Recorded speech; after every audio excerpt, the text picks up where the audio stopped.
The Roots of Success podcast is for the landscape professional who's looking to up their game. We've got a brain trust of experts to help you nurture the roots of a successful business and grow to the next level.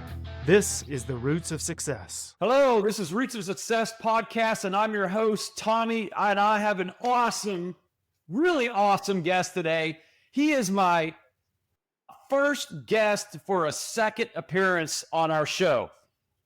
Oh my gosh, you didn't even know that, did you? I did not.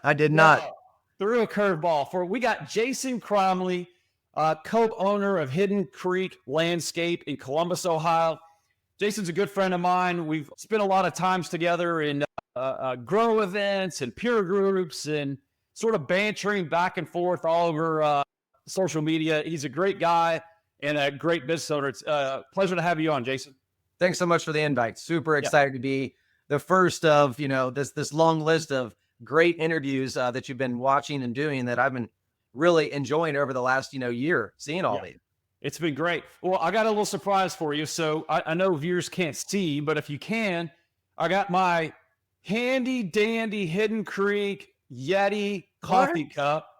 And I swear, I text pictures all the time to Jason and be like, man, this is it. Every day, I just got my Hidden Creek little gem there, little souvenir that I snagged on a site visit about a year ago. I was proud to give it to you. I knew you'd use it. Yeah, I'd use it. So, Jason, let's talk about a little bit of a history, how Hidden Creek got established, how you got into the business. You and co-owner Matt both run the business. Talk about how you got into it. Give us a story. Give us the background.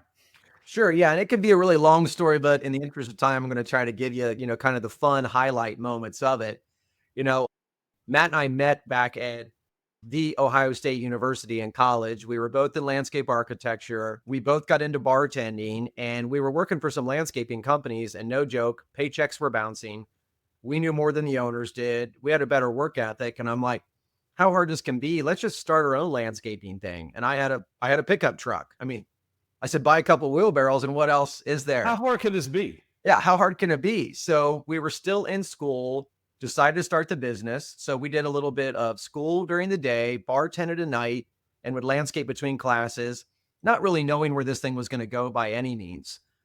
That was 26 years ago now, believe it or not, coming up on our 27-year anniversary this year. So really kind of fell into it because we saw what bad ownership looked like. Again, they didn't know what they were doing. They were taking advantage of clients. It was the patented, well, let's get their deposit and then we'll see if we show up. Oh, yeah. And I was like, this is not what we're about. And we would get yelled at and screamed at. And it was just, I hate to say it was a typical landscape story that, you see. It's not that people come to grow, I can tell you that much. It's the truck and the trucks we all talk about. Yeah. And right then and there, I knew with our education and I knew with our work ethic that we could have a great company. And we had huge goals and aspirations, Tommy, to do $1 million, because at $1 million, we're going to be rich. Rich. Yeah. Rich. At $1 million, yes. I think we owed $1 million in debt, right? It was just you might have made a penny. Maybe. Yeah. And no joke, luckily both our wives were very understanding because they were both nurses. Matt met his wife through my wife. They were best friends. And so Matt and I literally had to bartend to survive post-college. Wow. Because every money we got off a job, we'd buy a trailer, we'd buy a mower, we'd buy more tools. So everything that we had just kept going back into the business. And honestly, that's something that stayed true to us to this day.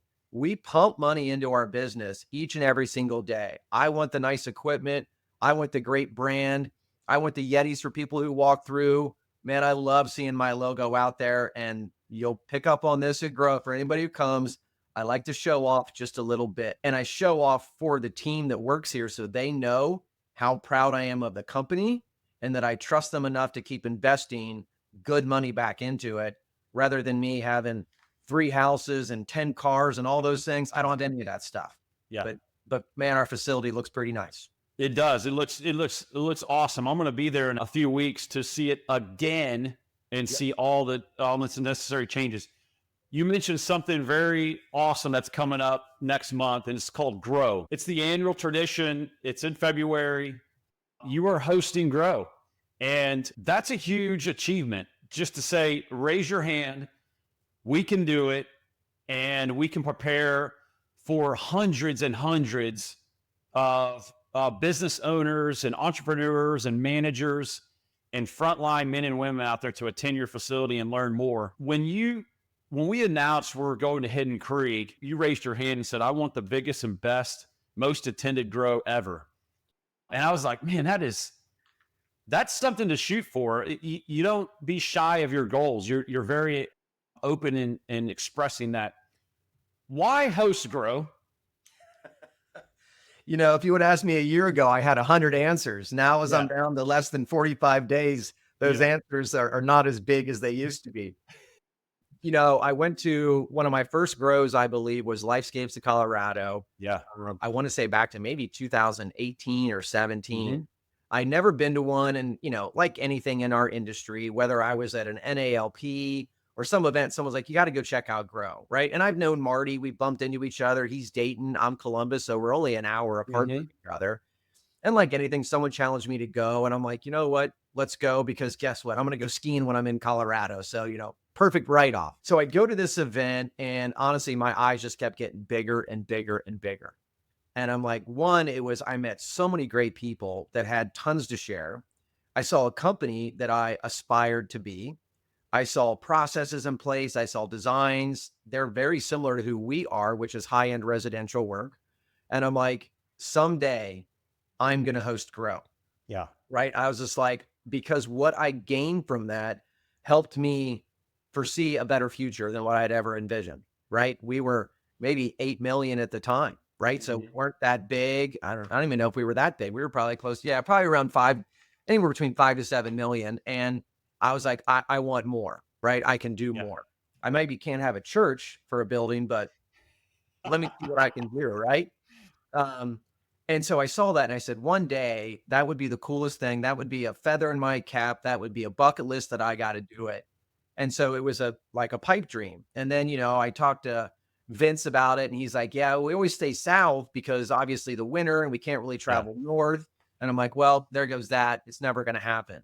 And then sure enough, Marty and Vince come to me at one of the events, are like, hey, would you do this? And I'm like, yeah.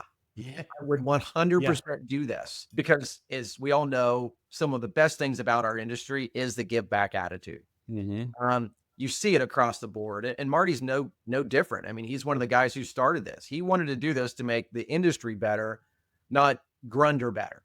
Right. And we want to do the same. We want to share every failure we've had, and I've got a record. We want to share all of our wins. We want to try to give back to the industry what I've gained so much from, and hopefully make everybody better, have fun while doing it. Yeah. Right. And see what we can do to make, again, I guess for me, I want to kind of protect us more than sometimes what our clients are, or the bad competition that's out there. So the more educated, experienced, and knowledge we have, the more success we're going to be as an industry, not as a company. Yeah.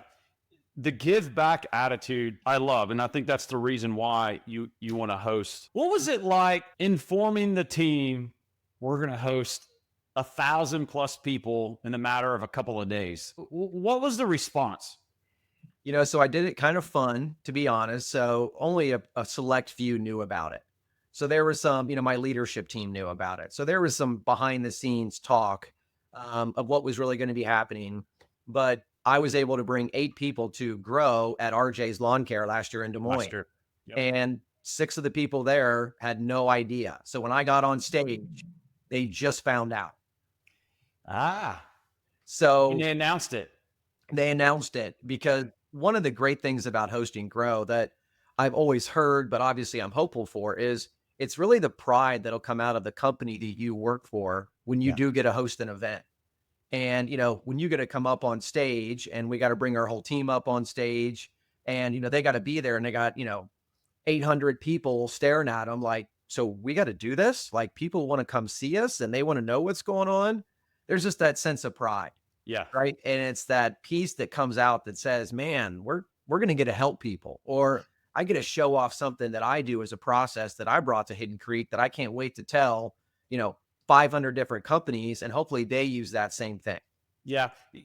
You hit something really interesting is these managers and employees, team members, crew members, office staff, support team, all these people that help build and grow and facilitate Hidden Creek today, oftentimes they don't get the recognition. Yeah. It's the grind, it's the day-to-day, it's the hot summers, the cold winter. There's really true no season or off season in landscaping. It's a grind 12 months a year. What I like about this is it's an opportunity to recognize our team. That's what it is.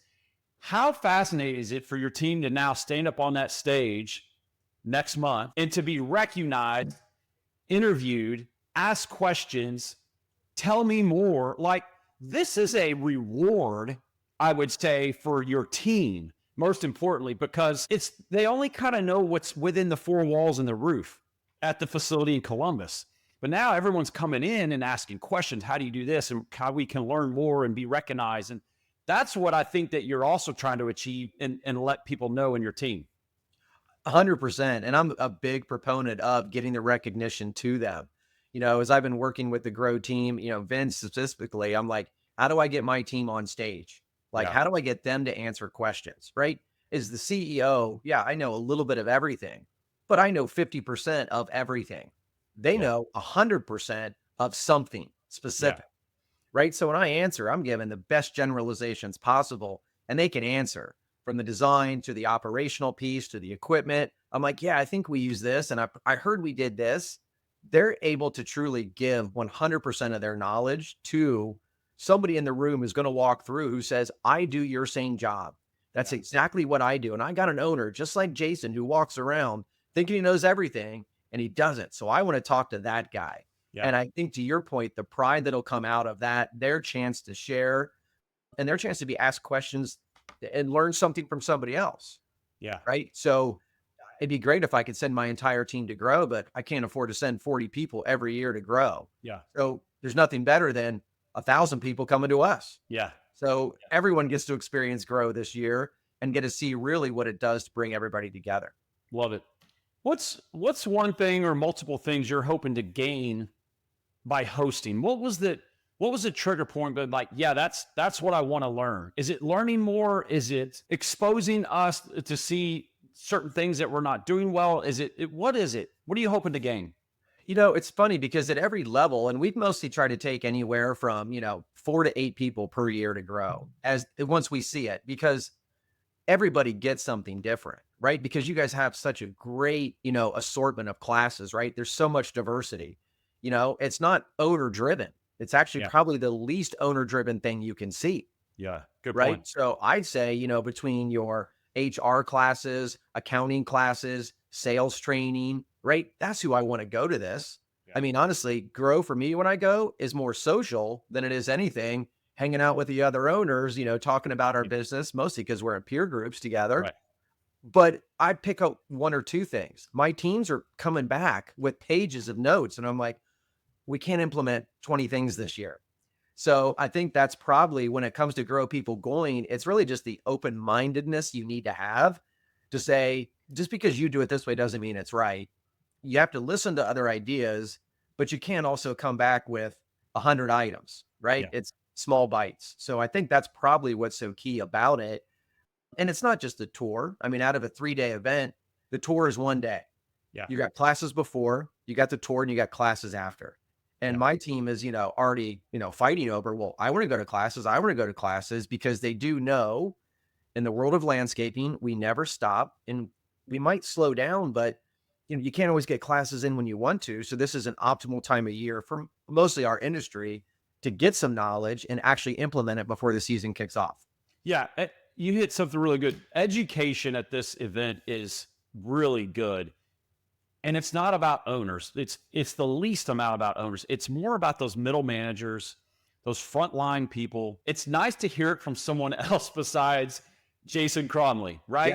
Yeah. Or a little bit different take. It's no different than my son in baseball, right? I could tell him to do this on his baseball swing all day long for years and years, but the minute he goes and sees a baseball coach, it's because something totally different. Dad, I learned this new thing. And I'm like, oh, yeah. Wow, I've been saying that for years. Wow. So we get bored of the Jason Cromley saying things over and over, or here's a different take.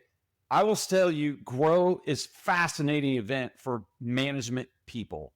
Yes. how to manage others, how to do sales, how to do ops, different little tricks in here and there. And some of this stuff, Jason, you've been hearing, right? Being in ACE peer groups and networking with other business owners all over the country. You hear a lot of this thing, but for your team to hear it from others is a game changer. They're able to grab notes and execute moving forward. So like you said, bring your team to this event. And it's more about them to experience. There's tons of vendors, tons of networking opportunities, a lot of cocktail and dinners. And it is literally, it's probably like a 16-hour day, but you don't feel like you're working 16 hours. No. But I mean, trust me, we've looked at the second day, we start at 7 a.m. and we'll go till 9 o'clock for the VIP dinner if, you sign up for it. And that's a really great networking piece. But I mean, you're right. That's a 16-hour day. And man, I'm pumped for it. Yeah. I might need to do a double cold plunge that morning to get my body fired up for it, or do one at lunchtime. But it is the drive that, everybody wants to share. And I can tell you, my team, they've already got their PowerPoints ready. We've already reviewed them.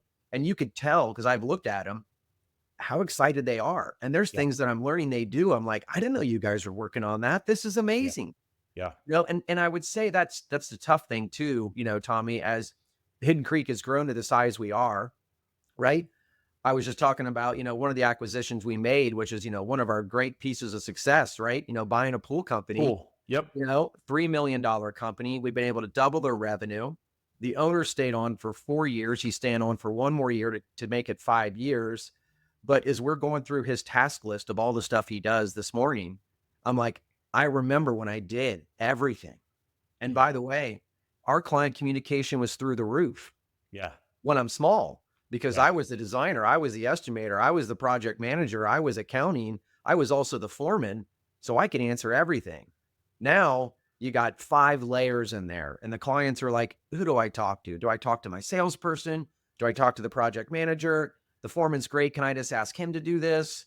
Accounting's like, why haven't they? I mean, and that's hard. And that's one of the things that, a lot of people come to this and be like, God, I can't wait to be, 20 plus million and be like Hidden Creek. It's like, well, hang on a second. Tap the brakes. Yeah. You want to really understand how great it can and cannot be. And we've got some failures that I'll be on stage unhappy to share, or I'd say not proud to share, but happy to share.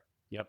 Right. Because I want people to understand I've definitely made some mistakes. And, as you said it, I'm going to get on stage and say, this better be the biggest grow you've ever had. If it's not, I look like a fool. But if it is, man, this guy can really make things happen. Yeah. Why not set the bar really high? Why not? I mean, so I fail where? I'm not going to Vegas and putting $1 million on black or red here. I'm just saying, I think we can make this the biggest grow.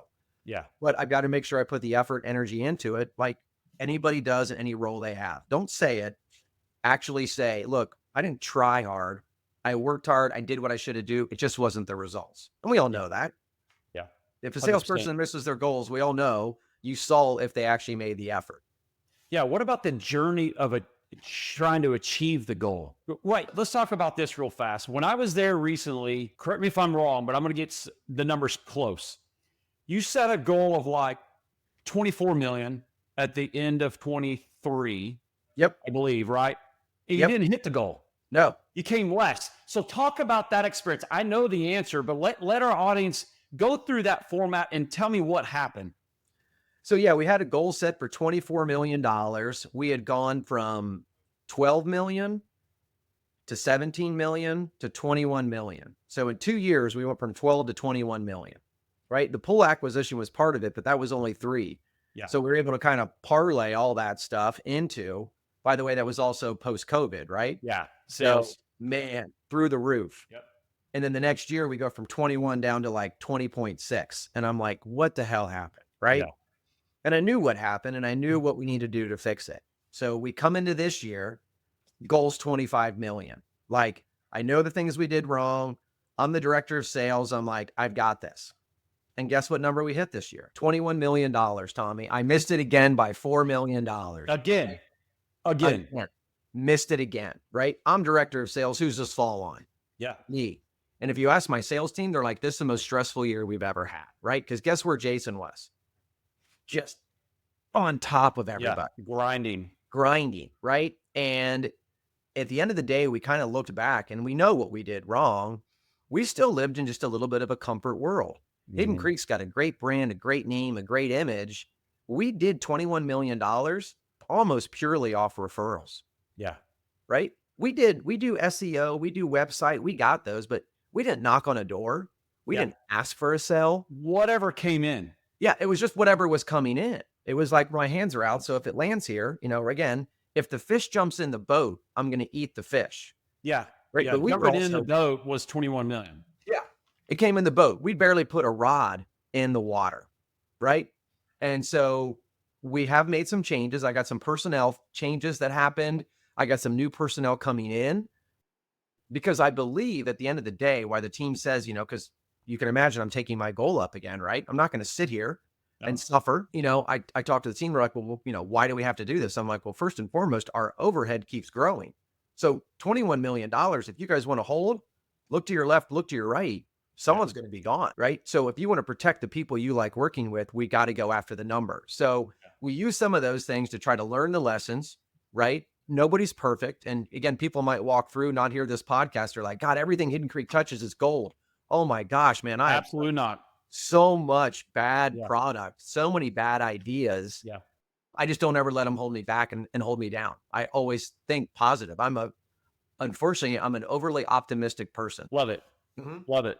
So talk about, there was an eye-opening experience at your facility at some point last year where you had a town hall meeting, sort of open experience for everyone in the business, field, support team. It was a meeting for you to get some awareness in our organization, people to raise their hand and share what they really truly mean, whether it was positive or a negative or constructive criticism.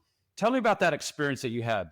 Yeah, it was a great event. Mark Bradley actually came in and hosted the event. I had never done anything like this, and Mark's like, we need to hear from your team and see what kind of feedback we get. And I'm like, I don't really like feedback sometimes, Mark. I don't like to be told what to I'm do. a little sensitive, believe it or not. Yeah. And he's like, look, go get, cash out of the bank, because everybody who answers, you're going to hand them cash, because you want to reward people to say, if you're willing to give feedback, it's this valuable to me. Your idea is worth $50, is worth $100, right? That's a backpack blower, right? Four of those, right, get you an idea that could save your company $10,000 and something. And, Mark got up there and just started pushing questions. And at the end, he came back, he goes, Jason, I've been to a lot of companies. Your culture is strong because your team was open with you. Yeah. And you sat there and you took it. Took it right on the chin. Then I'm like, that is not true. I've done this. And I had to sit there. You didn't have an opportunity to do that. No, I didn't want to, because again, it would have shut it down. Right. So I couldn't be the normal sometimes, and Marty and I are great about this, right? We get a little bit defensive, right? Yeah. We worked so hard. We've done this. And I just sat there and took it. And it was all true, because if someone says it, that's actually their experience. Yeah. They're not making it up. I might not feel that it's true or thought I did something, but it doesn't mean it actually went to the next level. So that experience was huge, and it really opened our eyes to do it more often now. So since then, we've kind of done more town halls. We do them once a month. It's not the whole company, but we're getting better feedback at all times. And that's actually our goal for this upcoming year, right? Two-way feedback, because so many times, we make decisions for our people all the time. We're like, hey, we got this piece of equipment. We got this. They're like, just so you're clear, I hate that piece of equipment. No one likes it. Why do you keep making decisions for us? And we all do it. So we're working on that again. And again, 26 years later, we're still trying to figure this out, man. It's a journey. It's a journey. It's a journey. I like the one-way street versus the two-way feedback. Oftentimes, we're always pushing or driving one direction to a person, and then that person is driving the next one but it's a lot less likely to get the feedback to come the other direction. Yeah. Right? And oftentimes as an owner or as a manager, we're like pushing. How successful, how great is it for a company to allow people to push back up all the way to you? Yeah. Like I love that, because at the end of the day, the owner should be held accountable for a lot of the things that are going on as well. And typically what happens, or what always should happen, is when things fail, it goes back to the owner. Yeah. When the football team doesn't win, it just goes right back to the ownership and the head coach. And when the offense can't score, it goes right back to the offensive coordinator. It's no different. And you got to look at yourself in the mirror. And so I think you need to realize here, like what you're saying, is accept all the feedback and take it on the chin. It's going to be just fine. That's how you get better. It is. And it's hard. There's a lot of owners, we did obviously the Gallup strengths, with Megan and Tracy, which is super eye opening. Again, it's like someone's been watching you your whole life and tells you who you are. It's so true. It really is. You can't hide it by any, means of the matter. But, during our one town hall, it was funny, as you see me, and as people walk to grow, they're going to see, little Jason, 5'5" up on the stage, right? Hopefully you guys put me next to Gene. Yeah. We have an elevation little stand for you. Yeah. A little stage would be great for me, and it's funny, if I walk downstairs, no one says a thing to me, right? My managers will be like, God, everyone's down there. They're frustrated about this. They're frustrated about this. I'm like, no one says a word to me. They're like, well, that's because you're probably one of the most intimidating people, Jason. You walk down and people just shut down. They just clamp down. They clamp down. And during one of our town halls, my wife works for us just one day a week, because we figured that would keep the marriage still going. And during one of the town halls, she's like, nothing mean. You could have sent half of this out in email. Why are you wasting our time? And I'm like, so I just need someone with the courage to step up. And I mean, she was willing to step up. Yeah, she doesn't need to raise her hand. Right. And, because she knows she just has to sometimes get the people going. Right. Like, guys, Jason is very approachable. She actually called me spineless when we started dating way back in the day of high school, because I had no backbone. But Hidden Creek's success, Hidden Creek's name brand, made me a different person. Yeah. Being a father made me a different person, right? You kind of go from maybe people walking all over you to you got to become a little bit of a protector. Yeah. And so I protect things at all time. And sometimes I do that through intimidation or through, the wrong, outlets. And I'm still working on myself and getting my own personal coaching to be a better person. And it's not easy for guys like us. It's not easy. Especially from our generation. Right? No, it's not. It's willing to accept someone else coaching you. Yeah. That's the hardest part. I learned that through Mark Bradley the most. And the people at your level or at his level at the end of the day need coaching as well. For sure. Jason doesn't know everything. No, he's on a journey to figure things out, and he's willing to admit that. And you have weaknesses and you have streaks, but you got to be willing to accept those and learn from them how to be better. Yeah. And that'll probably be one of the cool things that happens at Grow as well, too. Like just getting, connected with Mark a little over a year ago. He's totally helped me look at myself and my life and my business in a different way. Yeah. And I'm like, I'm going to grow to this. He's like, that's it. I'm like, well, I thought that was pretty big. He's like, I don't think it's that big. And I'm like, big enough. Thanks, And then I talked to another owner at Grow or at A Summit, and they're like, oh, this is my goal next year. I'm like, that's it? Yeah. Or like, give me 5% more. Mm-hmm. I'm not saying double it, but I'm saying if you're 3 million and your goal is to go to 3.3, did you just pick 10% out of random? Yeah. What's it going to take to get another $150,000, right? Yeah. Go to 15%. I move the needle. Can you find one more big project that's out there and grind? It's not more hours, more efficient. And they're like, I probably can. I'm like, then that's the goal. Yeah. Yeah. So what are you most proud of at Hidden Creek? So if you were to pick probably number one right off the bat, right? It's really the people who work here. The fact that I can employ 150 people, those 150 people know what I feel is a very strong company. Right? We take care of our people. We really, really do. Yeah. Not to generalize, it's a family here because not everyone feels like that. Yeah. But when something goes bad here, we come together and we really do put the effort into the people first and making sure they're taken care of. So the fact that I got 150 people here who have families of anywhere from 2 to 5, I'm taking care of, anywhere from 400 to 600 people, supporting them, making their lives hopefully better, and knowing that they're respected at their job and they're appreciated. Yeah. So people first and foremost, it's always number one for me. That's why I love coming to work. That's why I never did work from home, because I need to see the look on their face when they're there working, because I'm a people person. Yeah. You're a visual person. So What's your one drive? If team is the something you're most proud of, what's the one drive or two drives that like we got to hit that every week, month, or year to make sure we're executing with our team? I talked a little bit about it earlier with regards to we're really starting to realize a little bit more of this feedback. And, we did go to one of Mark Bradley's LMN summits up in Detroit, and we all kind of came back with, we were missing feedback and we were missing this. And when you miss sales goals, right, and you'd have no backlog, it's amazing how stressed people get, right? Production is stressed because they don't have anywhere to send the people, right? Design is like, I don't have enough design work to keep people busy. Sales is like, well, I'm really trying. And so you kind of take all those things and that's when your back's against the wall and you really see where the problems are if you're looking. Yeah. And you got to get out of the trench at that point, kind of look up and realize like our people are great and I wasn't taking care of our people. And I took it personal. And that's probably where, as I'm going to sales, I'm like, I'm going to have to lay off 10 people this week if you guys don't go sell a job. Yeah. Right. And do you want to go lay them off or do I have to do it? And of course I have to do it. Yeah. And they kind of came back to me. They're like, that wasn't the best way to coach us. Right. The guilt doesn't work in today's generation. Love it, Tommy. Yes. In my dad's generation, if I heard I'm disappointed in you, man, just hit me. Give me the paddle. Don't give me the word disappointed.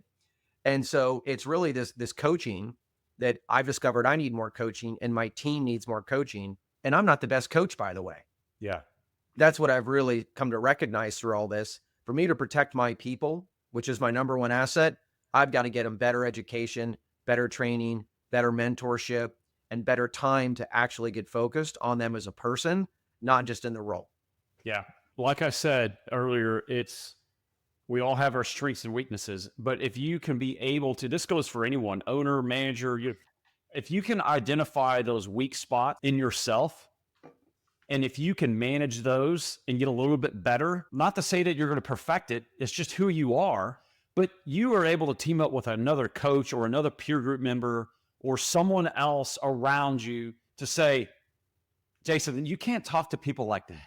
Yeah. It's not going to work. You're like, all right, you kind of know it, but you need someone else to tell you that you respect and you have mutual respect for, but be willingness to open yourself up to learn those types of things along the way. I get it. It's tricky. As we wrap up, this has been awesome. I really wanted to focus on, I'm really excited for Grow. I am. It's one of my favorite things in February to go do. I have the opportunity to deep dive into the team, to the facility. I get to educate and present a lot of different topics to everyone throughout the country. And it's awesome. One of the great things we get to do also is after you do your facility tour the next morning, I get to have the Hidden Creek team up on stage and we get to ask the real detailed questions. And that's a very highly attended event. And I get, you get managers and ops and sales and HR up onto that stage and they get to ask really deep, like, how do you do this? Yeah. That's one of my most favorite things to do is the post facility tour, which is great. So come see us. It's a fascinating, Jason, well, anything else that you would like to leave behind with that you're most excited about? Anything? So the number one thing I'm most proud of, obviously, is my people. Our name, our recognition, our brand, those are all right there. And people mostly know us by our people who work here. Yeah. But I will say the facility was a huge game changer for us. It was really, putting it all on, black, right? Or putting all on red at Vegas. We said, this building is going to change the course of our business, right? Yeah. For forever. And it was funny when, Ken, my director of ops, was with us in New Orleans for a summit. He went to your presentation about what an award-winning facility looks like. Yeah. He goes, Jason, thank God you weren't in there. He goes, you would have lost it. He goes, he's taking pictures of all these things that are great. And you would have been like, I don't like the way that color looks. Why is this not done? Why is this not hanging? Why is that tilted? Yeah. I'm not an OCD perfectionist by nature. At home, I'm not at all. But at my facility, I am. Yeah. I'm the guy that's walking out picking up trash and wondering to know why 100 people pulled in before me and didn't see it. Why did they not see that piece of trash? So, but it's that facility that I think when people see this, they'll see why we did it. It not only saved and took our business further, it helped me with my marriage, right? It helped me with recruiting. It helped me close the big deals. It made us a business, not a landscaping company. Yeah. And so I really hope that when people get to see this facility, and we've done, honestly, Tommy, probably hundreds of tours. Nothing is as big as this. Yeah. But I'm always asking, anything that you think we could have done better with this? And of course, I don't want to hear a word, because I want them to say, this is the coolest thing I've ever seen. But when someone gets the courage to tell me, they're like, yeah, I would have done this. I'm like, yeah, I should have done that too. I realize that. Right. Yeah. Yeah. And that'll really be the fun thing. Is I'm super excited for the feedback we're going to get. I'm super excited to inspire, right? Learn, be educated, all those things, not just grow, because grow is a 3-day event. But I'm telling you, the momentum you get off of that event for us, for everybody, gets you through really that first quarter when life kind of is rough. Yeah. Right. And you go back and you remember, like, man, it's spring, we're getting our butts kicked. And you got to go back and say, I told myself I'd do one thing this year. Let's do that. Yeah. So I think when people see the facility, they're going to be blown away. I think that's going to really be hopefully some inspiration for some people. And I'm super proud to show the innovation, the ideas, the things we do that make our company very transparent for anybody walking through our doors. Yeah, good point. I've been there a few times. I'm going to be there in a few more weeks. I'm very impressed by the facility, and I'll say this: it's not the most fancy place on earth. It's not. It's literally just it's a metal building with a roof that has nice landscaping.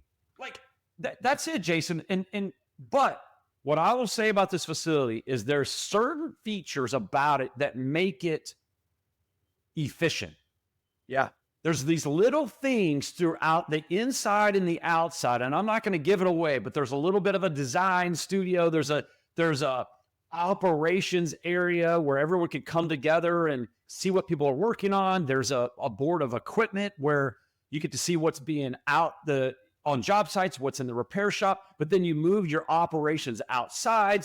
I like the sales design studio area where they can see where they're tracking sales. I love the layout of the yard and the trucks and the appearance of everything on the fleet and the trailers and what you've done. Without giving too much, I'm very impressed because you got this facility when you were a tiny, tiny little bitty business, and you basically threw every dollar your name, what you had, mortgage your house. You did all this stuff. And you will say that during the speeches that we hear at Grow. But at the end of the day, it works. Yeah. That's it. It just works. So I encourage you to come see this place because I believe he got this facility at $3 million. Just right around that $3 million mark, roughly. We designed it, drew it, and said, this is what we need. And then you keep adding and tweaking and adjusting and buying a little more to make it. When you buy some, it's not your dream. It's not going to be end of the road. You're good for 25 years. Yeah. You got to evolve along the way, but you got to take that initial step. For sure. And again, that's what people are going to see. They'll look at our building. They're like, well, why didn't you do this here? And I'm like, I don't know. That's great. So I hope we get the feedback. I hope people are honest, right? Yeah. Especially if I'm on stage, right? Hey, Jason, I think you should have done this. Yeah. All right, come up here on stage with me. Let's do this. Yeah, say it. Yeah. Well, just as a reminder, that is February 24th through 26th. Usually the first day is an awesome opening entrance by Marty Grunder and Vince Porchia from the Grow Group. McFarland Stanford will be there in attendance and doing a lot of the education seminars. Day 2 is the highly anticipated facility tour. There's usually 2 different groups, a morning and an afternoon. Yep. Join the VIP list. It is absolutely a game changer because you get to visit with Jason and his entire team, have some drinks and dinners. You get to sit in the front of the room and pay way more attention than sitting in the back of the room. And day 3 is more education along the way with a closeout speech by Marty. It's super amazing. Actually, you just got to get chills and goosebumps because it's one of the biggest shows in our industry in the entire year. And so Jason is super proud to have his team prepared. They've been doing a lot of hours and a lot of improvement projects and rehearsing and presenting their topics and what they do from their team. So it's super awesome to have you. Jason, thanks again for being the first guest to have their second appearance ever. I'm sure you love that in your Well, I mean, Archie Griffin is from Ohio State, so he's the only 2-time Heisman winner. So I feel like it's very fitting here to be the Buckeye. Getting ready to take on Texas tonight. Yeah, it should be it should be a very, very enticing and fun game. But once again, Jason, we'll see you in a few weeks. And thank you for taking time out of your busy day to do this. Always an honor. Thanks so Yep. much for giving us Yep. the chance. Thanks, Tommy. Ready to take the next step? Download our free profitability scorecard to quickly create your own baseline financial assessment and uncover the fastest ways to improve your business. Just go to mcfarlandstanford.com/scorecard to get yours today. To learn more about McFarland Stanford, our best-in-class peer groups, and other services, go to our website at mcfarlandstanford.com, and don't forget to follow us on LinkedIn, Facebook, and Instagram. See you next time on The Roots of Success.